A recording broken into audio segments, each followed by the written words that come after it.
I've known Maya since the third grade. We were the kind of friends who finished each other's sentences, showed up uninvited to each other's houses, and somehow always knew when the other one was having a bad day without even texting first. We didn't need a reason to call. We didn't need a reason to show up. We just did. And neither of us ever questioned it, because that's just what we were to each other. We were just friends. At least, that's what I kept telling myself. And for a long time, I believed it. Or maybe I didn't believe it, but I was committed to the performance of believing it, which is a different thing entirely. I had built such a convincing story around our friendship, around how comfortable it was, how safe, how easy, that I refused to examine what was underneath it. Because examining it meant admitting something I wasn't ready to say out loud. And saying it out loud meant risking the one relationship in my life I was most afraid to lose.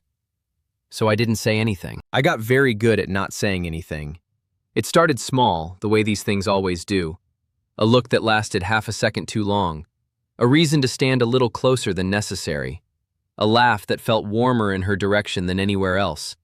The specific, irrational happiness of seeing her name appear on my phone screen. The way a room felt more like a place worth being in whenever she walked into it. I noticed all of it. I cataloged all of it. And then I buried all of it, as deep as I could, and told myself it was nothing. I got really, really good at burying it. The tricky thing about burying feelings is that they don't actually go anywhere. They just sit there, underneath everything, quietly taking up space. They shape the way you move through the world without you realizing it. You find yourself rearranging your schedule to be available when she is.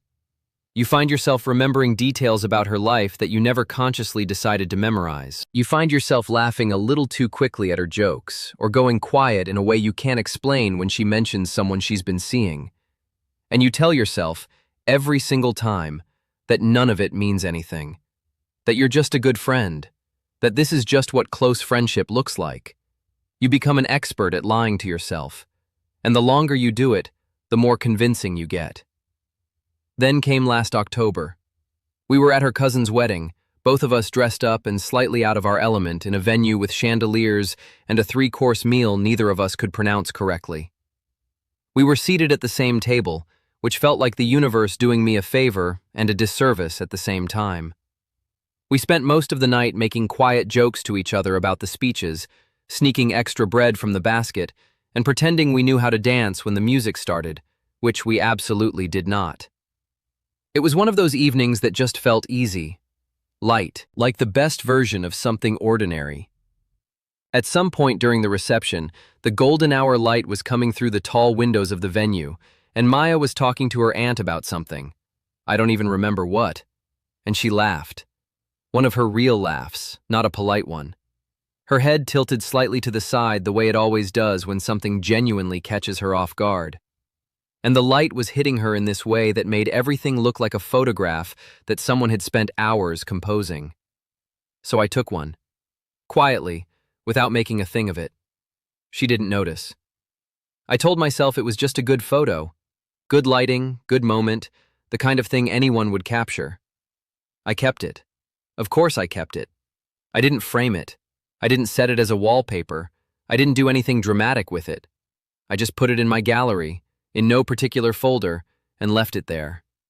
But I knew it was there. The way you know where something is in a room, even when you're not looking at it. It just existed, quietly, in the background of my phone and, if I'm being honest, in the background of my thoughts. Months passed. The photo stayed. Sometimes I'd scroll past it by accident. Sometimes it wasn't really an accident, and I knew that. But I didn't examine that knowledge too closely. I just kept moving. Kept burying, kept telling myself that whatever I was feeling was manageable, containable, something I could just keep living around without ever having to deal with directly. This is what I had decided. This was my plan. Then one evening in February, everything quietly fell apart. We were at my apartment. Takeout on the coffee table, some show playing on the television that neither of us was actually watching. We were talking the way we always talk, easily and without effort. The conversation moving from one thing to another without any real destination. It was exactly the kind of evening I had spent months pretending was enough. The kind of evening I had gotten very good at pretending was enough. At some point, she reached over to grab her phone, which was sitting on the cushion next to mine, and she picked up the wrong one. It happens. They looked similar enough in the low light of the apartment. I hadn't set a passcode in years because I trusted the people in my life and never thought I needed one. Before I could say anything, she'd already unlocked it. Not snooping. She wasn't looking for anything. She just glanced at the screen to check the time, the way you do automatically, without thinking. And the phone was open to my gallery. And right there, filling the screen, was that photo. The one from the wedding. The one I had told myself was just good lighting. The one I had never labeled, never deleted, never moved, never dealt with. Just sitting there in the middle of my camera roll, like something I hadn't been carrying around for months. She looked at the screen. Then she looked at me. Then back at the screen. I watched her face in the space of that moment, and I could not read it. I could not tell if she was confused, or uncomfortable, or piecing something together, or all three at once. I just knew that something had shifted in the room, and there was absolutely nothing I could do about it. The silence lasted maybe 3 seconds. It felt like 3 years. I opened my mouth. I was already building the deflection, already reaching for some version of, "I just thought it was a nice photo," or "The lighting was incredible that evening," or some other carefully constructed nothing that would let me slide sideways out of the moment without having to stay in it. I was ready to perform my way out of it. I had done it before, but before I could get a single word out, she said it, quietly, almost to herself, like she was thinking out loud rather than making a statement. "You could have just told me." Not angry, not accusatory, not confused even. Just soft. The way you say something when you've been sitting on it for a while and it finally just comes out. Not as a confrontation, but as a fact. Like she wasn't surprised. Like she'd had a version of this sentence ready, waiting for a moment to need it. My whole body went still. I didn't know what to do with that.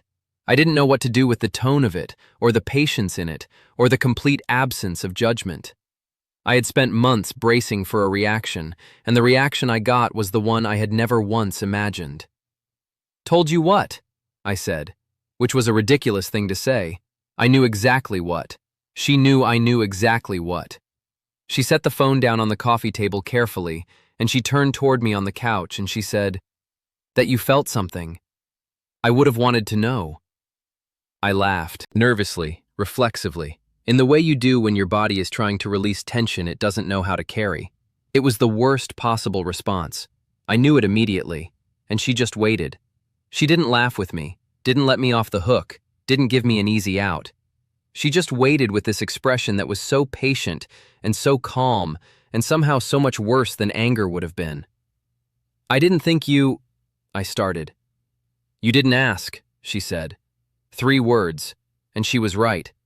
That was the thing I couldn't argue with, the thing I had no deflection ready for, because it was simply, plainly, completely true. I hadn't asked. I had decided, somewhere along the way, that I already knew the answer, that the risk wasn't worth it, that the friendship was too important to gamble on a feeling I wasn't even sure I was allowed to have. So I made the decision for both of us, quietly and unilaterally, and I called it protecting her, when really it was protecting me. I had assumed she didn't feel it. I assumed it would ruin everything. I assumed the safest thing was to keep it in an unlabeled folder and never look at it directly and just keep living around it forever, which is not a plan so much as it is a slow kind of surrender. And I'd been so committed to that surrender that I had never once stopped to consider that I might be wrong. We talked for a long time that night, longer than the show lasted, longer than the takeout stayed warm, longer than either of us had planned when the evening started. The conversation moved the way important conversations do, slowly at first, then all at once, then slowly again, working through things layer by layer until we were somewhere real. I found out that she had noticed things too. Not the same things, not in the same way, but things. Moments she had filed away and not examined too closely, because examining them felt dangerous. Assumptions she had made about what I wanted, or didn't want, or would be comfortable with. She had been careful, the same way I had been careful, for reasons that turned out to be almost identical to mine. We were both so careful with each other, so careful for so long, that we almost missed it entirely. 2 people spending months tiptoeing around something real, Each one convinced the other didn't feel it. Neither one willing to just ask. Both of us treating silence like safety when really, it was just delay. When I think about that now, I don't know whether to laugh or grieve a little. All that time, all that careful, deliberate, well-intentioned distance. All those evenings I spent pretending to watch shows I wasn't watching and telling myself it was enough. It wasn't enough. I just didn't know how to want more without being terrified. I don't know exactly what we are now. That's the honest answer. We're not the same as we were before February, and we're not rushing to define whatever we're becoming. We're figuring it out carefully, but differently than before. Not carefully in the sense of avoiding, but carefully in the sense of actually paying attention. Saying things when they need to be said. Asking instead of assuming. Staying in the room when it gets uncomfortable instead of reaching for a deflection. It feels different. Slower in some ways, more uncertain in others, but more real than anything I spent months trying to protect myself from feeling. I think about that moment a lot. The photo on the screen. The 3-second silence that felt like 3 years. The way she turned toward me on the couch and said it like she'd been holding it gently, waiting for the right time. You could have just told me. 6 words. The most terrifying and most relieving sentence I have ever heard in my life. Terrifying because it meant I had been seen, really seen, and there was nowhere left to hide. Relieving because it turned out that being seen wasn't the disaster I had spent all that time trying to prevent. It was just the beginning of something I didn't have a word for yet. Here's what I know now that I didn't know then. The story you tell yourself about why you can't say something is almost never as true as you think it is. The danger you've imagined is almost never as certain as it feels.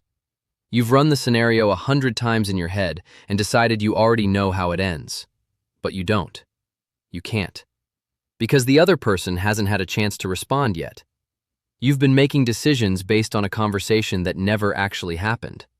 And sometimes, while you're sitting on something and talking yourself out of it and filing it away in an unlabeled folder and deciding that silence is the kindest option, sometimes the other person is waiting too. Sometimes they've been carrying their own version of the same thing, in their own unlabeled folder, telling themselves their own version of the same careful story. Sometimes the only thing standing between you and something real is the assumption that you already know it won't work, an assumption you made alone, quietly, without ever giving the other person a chance to weigh in. I'm not saying every feeling needs to be announced. I'm not saying the fear isn't real or the risk isn't real. I know it's real. I lived in that fear for long enough to know exactly how heavy it gets. But if you're sitting on something, if there's a photo you've never labeled, a feeling you've been managing instead of saying, a conversation you keep putting off because the timing never feels quite right, maybe just say it. Maybe just ask. Maybe the answer surprises you. Sometimes all it takes is telling them.